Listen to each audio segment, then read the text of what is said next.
last night I got to saw Love Hurts, and I was really excited to see this movie because Key is in this movie, and I'm going to refer to him as that because I cannot pronounce his name correctly half the time. He was in this film, and I was really excited.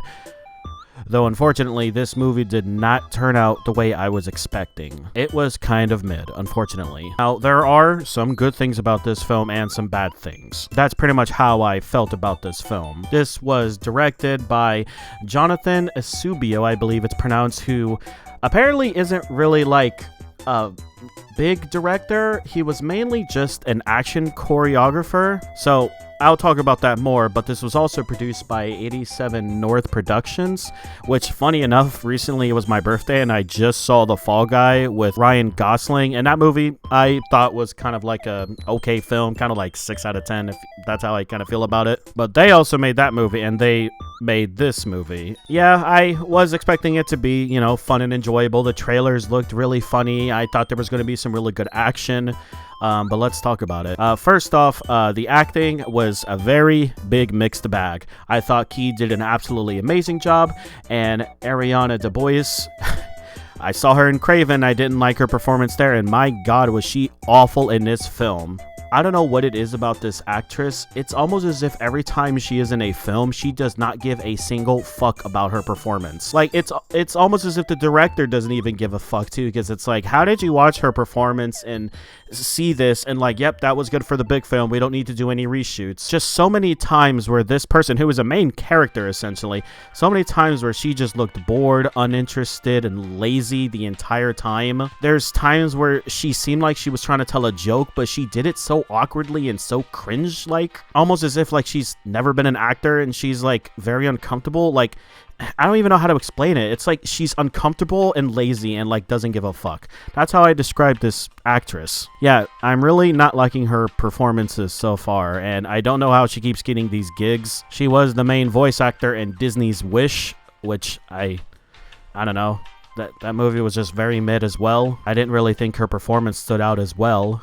So yeah, she was awful. The main character's brother, played by Daniel Wu, was also kind of a bad actor and also a bad character. But as far as acting, it really seemed very cringe. There was these two characters played by named King and Otis, and they were really funny together. I honestly want to see a movie with those two together, kind of like a buddy cop film in a way. They were really funny, and they really picked up the film. And then there's this other character named Raven, who was kind of boring, but also really cool to see. The main character's work assistant named Ashley was played by Leo Tipton, and I thought she was also not interesting at all in this film. She also seemed like she was very bored throughout this entire film, but that was also her character. When it comes to the characters, it's pretty much the same way how I feel about their acting. Key can just play an amazing character, as well as King and Otis. Raven was kind of a mixed bag, but everyone else was just so forgettable and not even worth even talking about. There's like these two random characters that I don't want to say too much about right now, named Cliff and Jeff,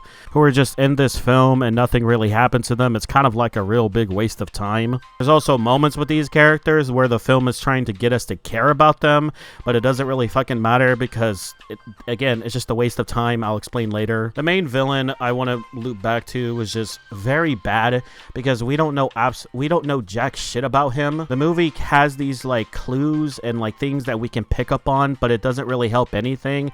Like, he has a baseball glove and a bat, and like you think there'd be like a backstory or like a reason for him having these knickknacks and things and like why he likes boba tea, but the movie never fucking explains. He's just a cookie cutter bad guy that steals money from Russia. That's really all there is to this character, and it's really dumb and really bad. I would even go as far as to say that the main villain of this film is comedically bad, like funny bad. Key, playing Marvin, is kind of an interesting character. We really got to see how much of a good person he was and how much he loves his lifestyle and his new life, and there's a lot of things to take from it, but it really doesn't matter as far as the whole film. It really doesn't go anywhere because eventually Marvin, from the trailers, Marvin goes back to beating people up and, you know, resorting to the ways that he doesn't really like. It probably would have been way better if Rose wasn't in this film, but I guess they needed someone to be like a love interest for Marvin to go rescue and beat a lot of people up. Yeah, this probably would have been better if it was just Key running away from a bunch of assassins. You know, we got to see who these people were and how they kill and the weapons they use, because the next topic, the actual action in the film was really fucking good. The director, being a guy who knows about acting or action and fights and all that, did a really good job with this film. I actually want people to look up scenes from this film if they can. I mean, if you can also watch it, that's fine. You should definitely watch it if it seems interesting. But the action in this film was just really good. There really wasn't that many times where there was like straight up punching and fighting in action. I would say about 30 to 40% of the film is this, but when it is, it's just really good. Like, the camera work that was done with the fights and everything was pretty cool. Like, they eventually had the camera put in a microwave and rotate around and then in the fridge, and they just showed all these cool camera moments, and the punches felt impactful. Some cheesy kicks and punches here and there that didn't land, that looked a bit cheesy. Overall, the action in this film was really, really good, and I really do think if the director can just nail a film and just focus more on that action, he can actually make a pretty good film one day. So yeah, action was the best part of this film. Like, genuinely, I want to give praise to this film being a decently, not even decently, a really, really good action movie. If only we had just more of it, because when there is no action, it's very boring. The story can be very boring. I had someone next to me almost falling asleep. It just wasn't as interesting, and the pacing even slowed down for some times and sped back up when it was getting to an action moment. It is also a very funny film. There are moments where I did laugh, some other times where I chuckled. I don't remember any times where I had ooh, that was a bad joke. Overall, the writing was kind of a jumbled mess. Like I said, there's these times where they go from some fun, funny, actiony moments to these boring, somber, and slow moments that I really just don't care about. There's a moment where Key or Marvin has to hide from the people chasing him, and then in the middle of this, there's a time where he still wants to sell a house, and I don't know why he did that. It seemed very inappropriate. He could have definitely told those people that were trying to buy a house they could have come back another day. I don't really know why Marvin as a character would do something like this, considering he's taking his boss's car to run away from people, and he's really trying to hide, and then the next day he's like, oh yeah, let me just sell a house real quick in broad daylight. I don't know why that happened. That seemed very nonsensical. It honestly doesn't even make any sense. Kind of stupid, if anything. But the movie needed a reason to get to the next action part, so there you go. It just feels very unnatural at times, the way things progress. There is this whole message of not hiding from who you truly are, and also fighting for what you love and actually achieving your goals and dreams. Those are pretty fine, pretty good, meanings to have. There's probably more in this film, because this movie had a lot of other love plot lines with Raven and Key's or Marvin's work assistant falling in love because of some poems, and King and Otis dealt with this other girl problem. One of them had a girlfriend issue that they were dealing with. It also fits the theme of when it's coming out during Valentine's Day. So I wouldn't say this is the worst Valentine's Day movie, just kind of cheesy one. In some areas, it seems like the whole love aspect and theme that they were going for seemed a bit forced, and it didn't really feel natural at all. And even with the main characters, I felt like there was no chemistry between Marvin and Rose. I didn't really buy it at all. There was some weird sound issues in this film. I want to say that the times where the main character was monologuing, there was audio or mic peaking. I can't really know if that was just me or the movie. Wasn't really much animation in this film. It seemed like it was all practical. I really kind of did dig the whole Valentine's Day arts style that they were going with the credits and where they're introducing who made this film. There was band-aids, so you could tell there's going to be action and love in this, so that was pretty cute. I really also thought the soundtrack in this film was actually pretty good. It seems like the music they chose for this film really fit the tone. It didn't really feel out of place, and to me it just made the scenes with action feel more fun and impactful. There's a scene where Marvin's beating someone up next to a jukebox, and the music matches the tones of his fist. So I thought they did a good job with choosing the soundtracks. This movie is also not that long. It's an hour and 23 minutes, which is slightly below average for lengths. Kind of crazy. And editing was kind of fine. There were some areas where it was kind of cheesy, nothing really special there that I wanted to point out. There were some times where they just had the simple old person talk to another person, camera back and forth. That happened a few times, so yeah. And last things I want to say, it kind of felt like an old Jackie Chan movie. The way Marvin was fighting definitely reminded me of Jackie Chan from Rush Hour. Just fun action, moments where he has to use his environment to like beat the other guy up. But yeah, there are a lot of things that are bad to, if not cheesy, to funny, to good. It's a very mixed bag. That's why overall I'm saying this is a very mid film. I'm now gonna just talk about the whole main plot and what happened. If you do not want to be spoiled, please skip to this part. You have been warned. So Marvin is a realtor. He's his own boss. He pretty much wakes up every day. He enjoys his life and does what he wants to do. He sells houses, and his goal is to make people happy, sell them a house and all that. But things change when all of a sudden he comes to his office and he sees that he has a letter that he assumes is from Rose. Now, Marvin is an bodyguard for his brother who ran a gang, and they basically stole money from the mafia. So there's really not much to it. Like I said, the main villain is very bad and very forgettable, and we don't really even get to know what he even does except steal money. He probably is just like a loan shark, if anything. I don't know. He also has a bunch of guys that can kill and beat people up. So yeah, just typical bad guy. But one of these days, he found out that one of his workers, Rose, was stealing money. So he told his brother to go kill her. But Marvin was actually in love with Rose, and he faked her death and told Rose to just go away and never return. After that, Marvin went to live on his own life and now is a realtor. So he gets this letter from Rose implying that she's back and she's not done taking money from his brother. And his brother also finds out that Rose is still alive, so he sends these killers after Marvin. I don't remember exactly, but it's assumed that Marvin's brother is upset with him not killing Rose, so that's why he did all this. Fate catches up with him as he's visited by the Raven in his work office. There's a funny action scene that happens, and Marvin has to keep running away. And then there's this weird, emotional moment with this character named Cliff, who is Marvin's boss, and he talks to him about how they've, spent time together, and Cliff really loves him, as a worker and, as a friend, and they even share a hug. I was also told that Cliff and Key were also in the Goonies, so I don't know if that was a reference or a shout out to that. Afterwards, Marvin needs Cliff's car to go back home, and eventually he's met by King and Otis, who are the two funny assassin guys. They're not really assassins. No one's really an assassin. Raven is kind of one because he has these cool little feather darts that he throws, and he likes poetry. But Otis and King, one of them has girlfriend issues, and they both just have subs or suppressed machine guns, and they fight. And like I said, this is the moment where there's an amazing fight scene where they're all where they're fighting and punching, and everyone's throwing everyone across the counter tables. Also, in this film, there's this weird MacGuffin plot device with this amethyst that I kind of completely forgot about now that I think about it. There's nothing about that item that was so important, but the movie implied that it was.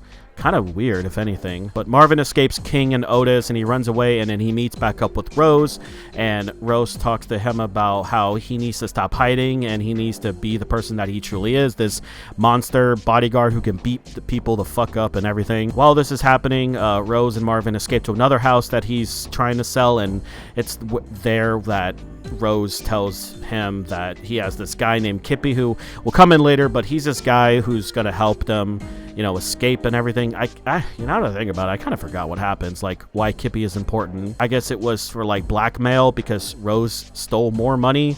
But yeah, Kippy, nothing really happens to him.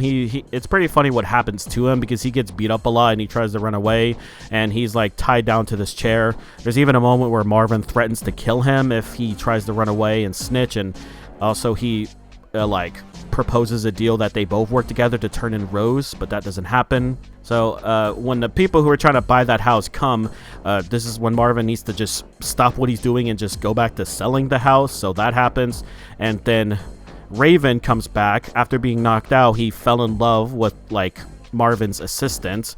Oh, they share a bonding moment. That's where he's been this entire night because it's the next day. But Raven's there and fighting King and Otis, who has new guns and everything, and they're still there to finish their job to turn in Marvin to his brother. A lot of things happen. There's a lot more fighting that goes on, kind of like a three-way fight. Eventually, it turns out that King and Otis get beat the fuck up by Raven, and then Raven also stops what he's doing because he doesn't want to upset his new girlfriend that he just made with Marvin's assistant.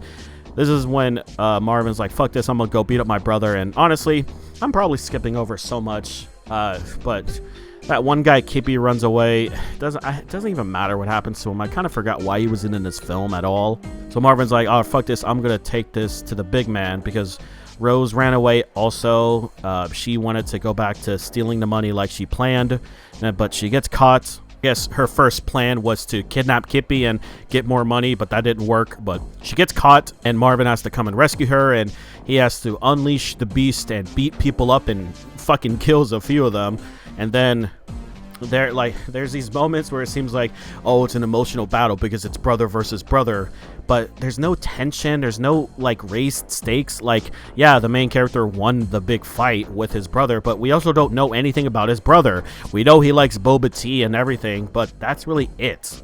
Also, like, there's a scene earlier in this film where Marvin's brother kills Cliff because Cliff comes looking for his car, which I don't know why this is a whole side plot, because eventually, like, Marvin's brother gets offended. His nickname is Knuckles, by the way. So Knuckles kills Cliff because he's offended that Marvin has a new quote-unquote brother because they forced that relationship. It just doesn't make any sense. Like, why did it happen? It's really just weird, like, why they set these plot points up, but there was no payoff for pretty much any of them. So Marvin beats up his brother, and then Rose's big plan, like, comes to fruition. It turns out Rose's big plan wasn't to really steal money from Knuckles again. It was to snitch on the Russian mafia, who gets introduced at the last 5 minutes of this film. They introduced the Russian mafia as if we were supposed to know, and I completely forgot that they even mentioned the mafia or the Russian mob, whatever. So Rose's big plan was to, like, trick Knuckles into, or I guess take his DNA and expose to the Russians, like, hey, this guy's been stealing your money, come kill him. And conveniently, the Russians pull up to where Marvin and Knuckles are fighting to come finish the job, and they take him away. The day is saved, and Rose and Marvin can now live their love lives together because they're in love. Just in case you forgot, the movie reminds of, oh yeah, these two people are in love. So they live together in this bar, and it seems like Marvin is now happy with his new life and living with Rose, even though he was happy before. But yeah, and the movie ends, and yeah, that's it. It's just so weird how this film was, so much happened, yet so little was paid off. And again, it was an hour and 23 minutes, and that's including the credits. So it was really like, what, an hour and 15 minutes if I want to be generous? Like, holy shit. What, this movie is kind of a mess. Overall, I really am upset this film turned out the way it did. I really did want to like it, but there are so many things that's really bad about this film. A lot of the characters are really bad and forgettable. Only a few are even good. The acting for the majority of the people was just so forgettable. Key, again, is the only one who I felt like actually tried, and maybe King and Otis. The action and the music and the editing and cinematography ranged from pretty decent to really good. The story itself is just nonsensical, and it makes no sense half the time, and things just keep happening, and there's very little payoffs, if not any at all, to everything except the one main plot. Yeah, kind of a weird movie. I'm going to give this a 5 out of 10, and that's generous, if anything. I can easily give this a 4 out of 10. It's just mid. I wouldn't say it's slightly below average. That's where I would give a 4, but yeah, that's how I feel about this film. I don't think people need to come rushing out to see this film. I would wait for it to come to streaming services and just watch it with your loved one or a group of friends. There's not like strong Valentine's Day themes in this film. Yeah, that's part of it, but like, you don't need to like see it with a partner or anything. It had a budget of $18 million, which isn't really that bad, but unfortunately the box office isn't looking too great. It seemed like it's only making $5.8 million. This is after the first weekend. Now, who really knows if that's going to change? If it can at least match its budget, that may just be fine, but typically you want to make 2.5 times the budget But yeah, I am upset that this film isn't really doing too great. I really did want to enjoy it. There are things to like and things that are definitely are good. I really hope the director and the company really gets another chance with the film and they really just focus on what they're good at, because like I said, if they focus in on the action and even like, you know, buff up the characters and their acting performances, hire the right people, also add in some comedy, because this was pretty funny at times, and you're gonna make another great movie. So yeah, but sadly overall it's just very mid. But hey, that's just my opinion. I want to hear everyone else's. Feel free to comment down below what you guys thought about this, and yeah, I will see you in another review.